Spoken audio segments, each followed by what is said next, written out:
Reciban todos un cordial saludo. En esta ocasión vamos a revisar un par de ejemplos del uso de la mecánica clásica, cómo se usa lagrangiano y cómo se hallan las ecuaciones. En el último ejercicio vamos a ver una aplicación de electromagnetismo en donde nos daremos cuenta que el sistema que hemos desarrollado no es entre comillas tan general, pero que siempre se va a poder hacer una construcción de ello. Este video tiene un nombre diferente a los demás, por lo que son ejercicios y por tanto es un poco diferente, no va a tener PDF y por eso se le coloca un nombre distinto, pero en esencia es complementario a lo que se está haciendo. No siendo más, comencemos.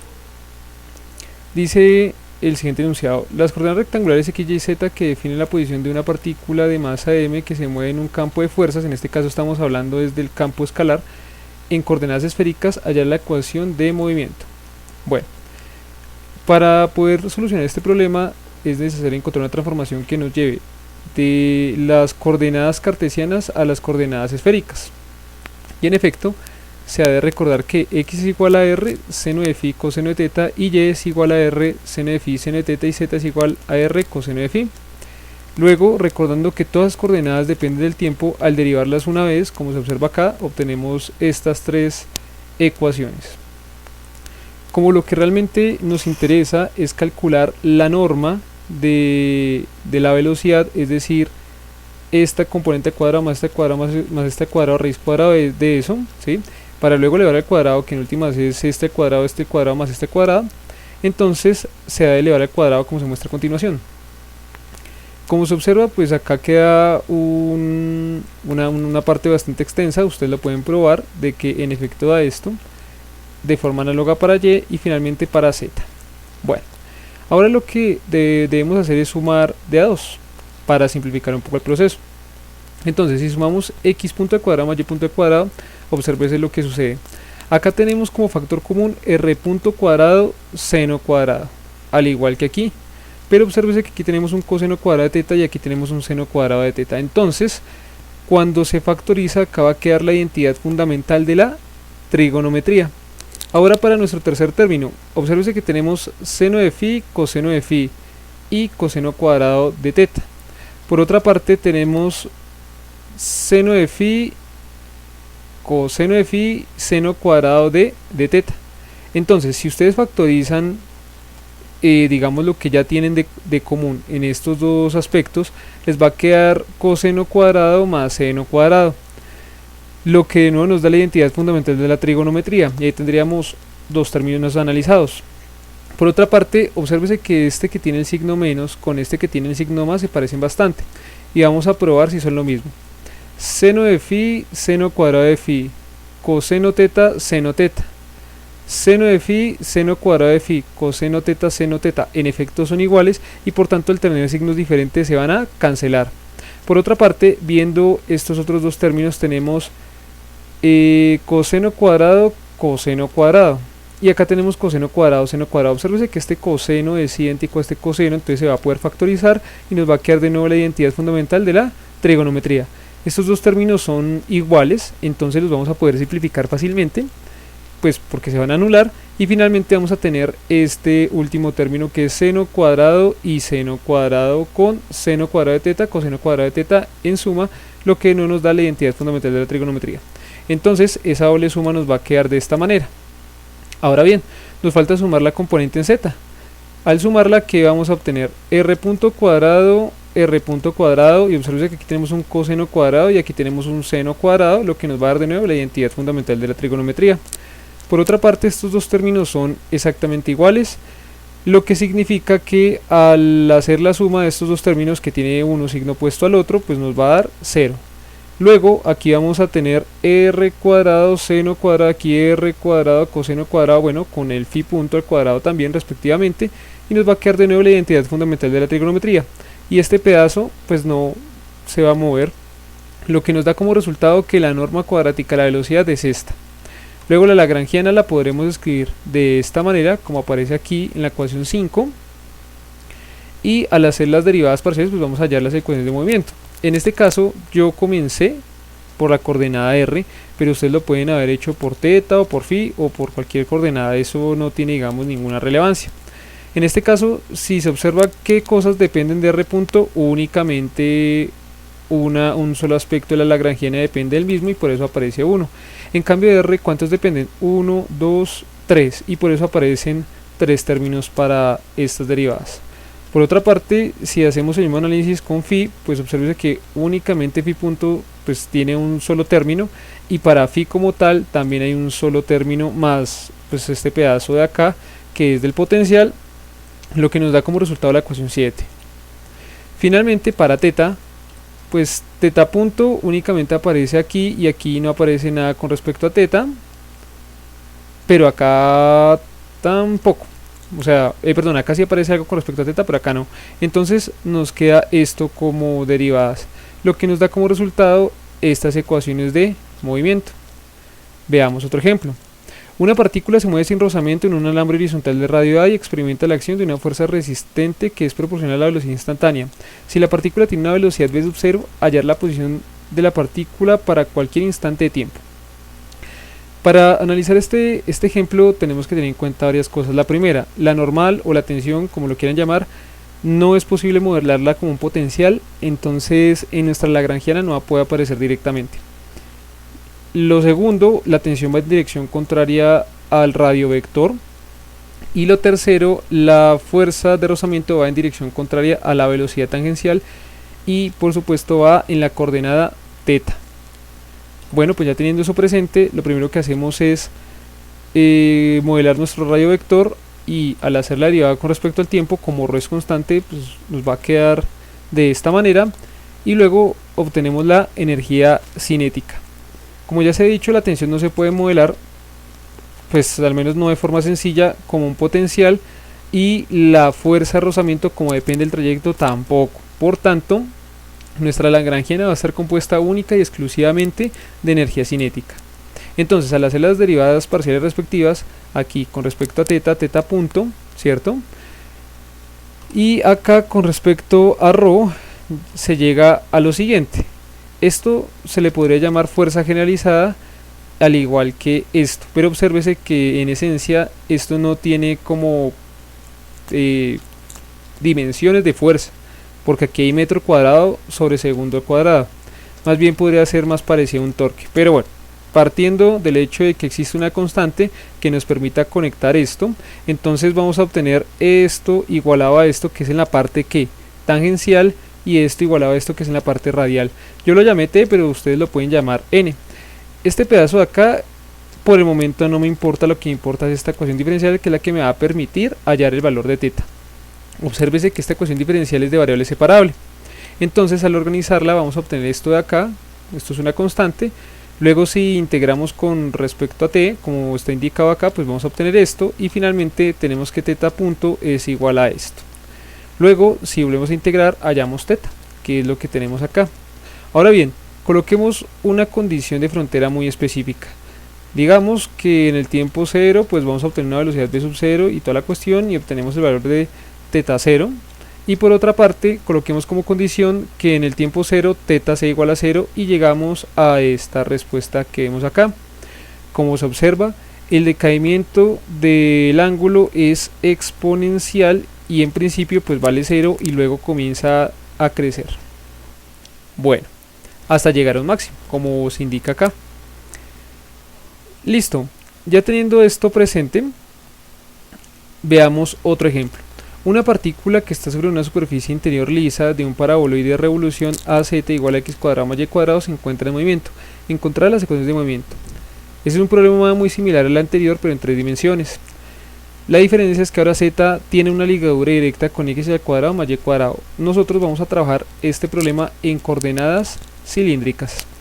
Bueno, pues como lo vamos a hacer de esa manera, escribimos el radiovector como se presenta en la ecuación 23.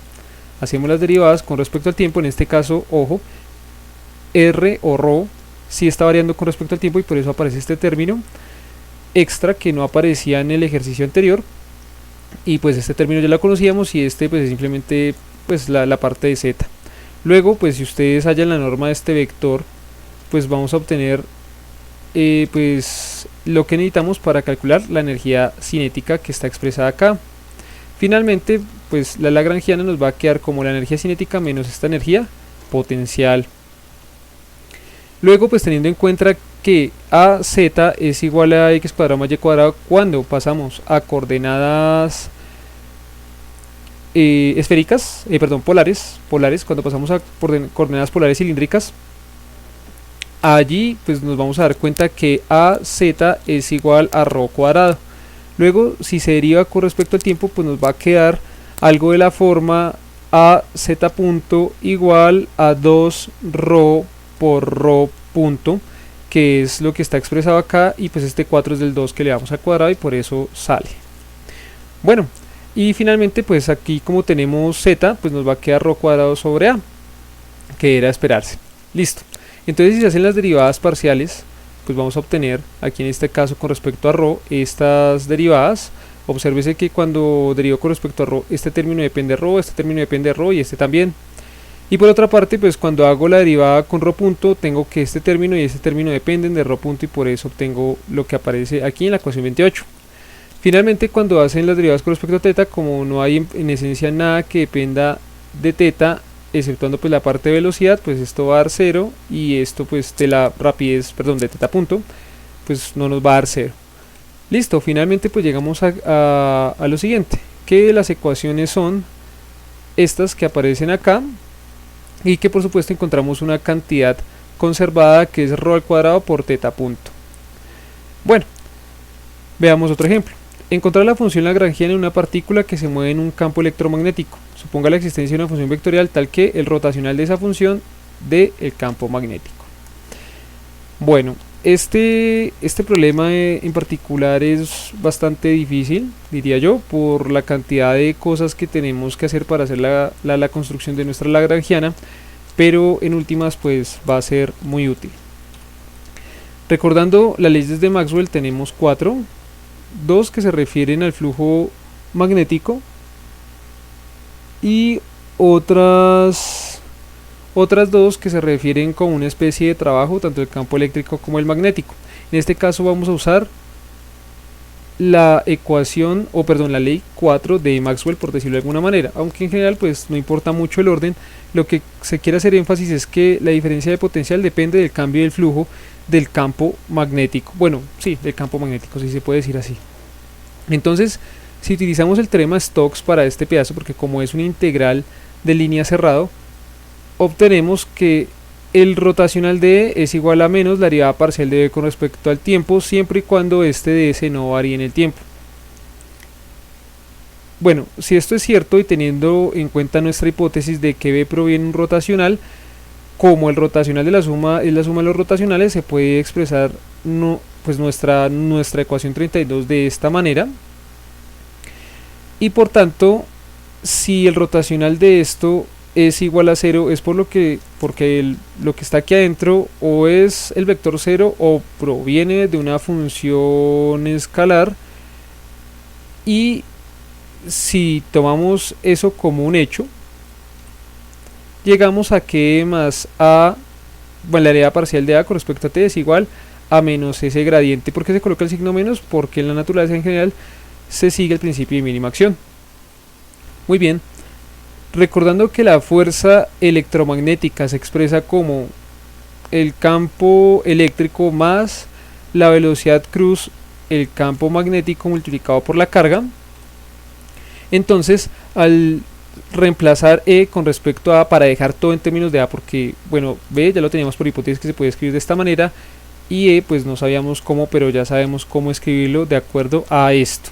Entonces obsérvese que ahora la mayoría depende de A y de un potencial cuyo origen pues aún no sabemos ni tenemos idea exactamente qué es.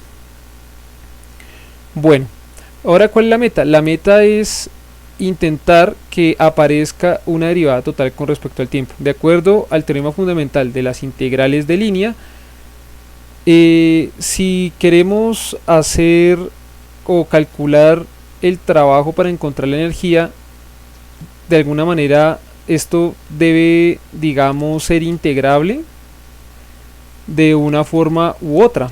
Pero bueno, nosotros no tenemos, digamos, necesariamente la posibilidad de hacerlo. y además tenemos que hacer un producto punto con la velocidad. Pero bueno, vamos a intentar darnos mañas para localizar lo que necesitamos. Recordando que la derivada de ese vector con respecto al tiempo es igual a la parte o digamos una derivada parcial más otra parte que depende de una derivada total. Eso ustedes lo pueden probar siempre y cuando A pues sea función explícita del tiempo. Entonces vamos a obtener lo siguiente. Bueno, para calcular este pedacito de acá necesitamos ver qué es esto que tenemos acá, o sea, porque esto de alguna forma está relacionado mediante una identidad. Entonces, como es un doble producto vectorial de acuerdo a las definiciones que tenemos, pues vamos a obtener este vector de aquí. Luego, utilizando la identidad de epsilon delta que ya conocíamos anteriormente, llegamos a esto, reemplazamos y pues utilizando las definiciones propias de la delta de Kronecker, pues llegamos a esto. Obsérvese que esto es un producto interno entre el vector A, por decirlo de alguna manera, y el vector B. ¿Por qué se sabe? Por los subíndices, ¿no? Entonces, si esto es un producto interno entre ambos y como B no depende de la posición, la vamos a poder expresar de esta manera. En el otro lado pasa lo contrario, es la velocidad punto el operador nabla, por eso queda así, afectando al vector A. Bueno, ya tenemos escrito estas identidades. Recuerden que esto es válido siempre y cuando la velocidad no sea función explícita de la posición. Si es función explícita de la posición, como ocurre en mecánica de fluidos, esta suposición sería completamente errónea. Bueno, ya teniendo esto, pues reemplazamos este producto vectorial, ¿no? Y al reemplazarlo se llega a esto que tenemos acá. Pero obsérvese lo que ocurrió. Este pedacito más este pedacito nos va a dar la derivada total de A con respecto al tiempo. Y este otro pedacito, con este pedacito se va a poder después factorizar, puesto que el gradiente de la suma es la suma de los gradientes. Bueno, pues ya organizando esto, más o menos, ya pues sumando estas dos y toda la cuestión y volviendo a organizar, llegamos a esto de aquí. Ya casi llegamos a nuestra meta. Nos faltan un par de cosas. Aquí es donde viene, digamos, un truquito. Se puede decir que es una especie de truco. Obsérvese que acá tenemos, bueno, un gradiente y una derivada total, etcétera, ¿no? Pero bueno, la finalidad de todo esto en última instancia es reescribir esa ecuación que teníamos antes, que es esta de aquí, que es la derivada total, esta derivada total, ¿sí? Reescribirlo de tal manera de que aparezca phi. Como phi no depende de la velocidad, pues claro, cuando hago la derivada parcial de phi con respecto a la velocidad, pues me da 0. En cambio, cuando yo hago la derivada parcial componente a componente de b, aquí sí ya no me va a dar 0. Acá ya van a aparecer derivadas no nulas y por tanto pues me va a volver a dejar el vector A intacto, puesto que A en esencia no depende de forma, digamos, explícita con respecto a B, ¿sí? No es tan directo, por decirlo de alguna manera, o no debería, ¿no? Entonces, si esta suposición es cierta, pues vamos a poder escribir esto de esta manera, y esto pues ya estaba de aquí atrás, ¿no? Esto ya estaba de aquí atrás. Entonces acá no tenemos ningún inconveniente, pero obsérvese que ahora sí se parecen estos dos términos. Estos dos términos ahora sí tienen algo de parecido. Bueno, pues recordando que la fuerza generalizada se puede escribir de esta manera, que ya lo hemos visto en algunos ejercicios, entonces tenemos que esto se puede escribir de esta manera. Obsérvese que lo que hice fue simplemente reemplazar f, ¿cierto? Y organizarlo de tal manera que entrara aquí en la derivada total. Pero ojo, como acá yo está haciendo una derivada parcial con respecto a eso, y pues acá la energía cinética entra indudablemente. Ahora nos falta este pedacito. Obsérvese que la energía cinética no aparece, pero hay una ventaja. La energía cinética no depende de la posición, entonces se lo puedo sumar como si fuese una constante más, igual va a dar 0. Y listo. Aquí, como ustedes observan, ya obtuvimos nuestra lagrangiana, que es la derivada parcial con respecto a las derivadas de la posición, y luego tenemos la derivada de las derivadas de la posición, no, las derivadas de la derivada con respecto al tiempo de la posición, y aquí obtenemos las derivadas con respecto a la sola posición. Entonces nuestra lagrangiana se va a poder escribir de esta manera, que era lo que queríamos encontrar. No siendo más, me despido, muchas gracias por la atención prestada, espero que todo esto haya quedado más o menos claro. Nos veremos en una próxima ocasión, aquí dejo la bibliografía como siempre y hasta una próxima. Gracias.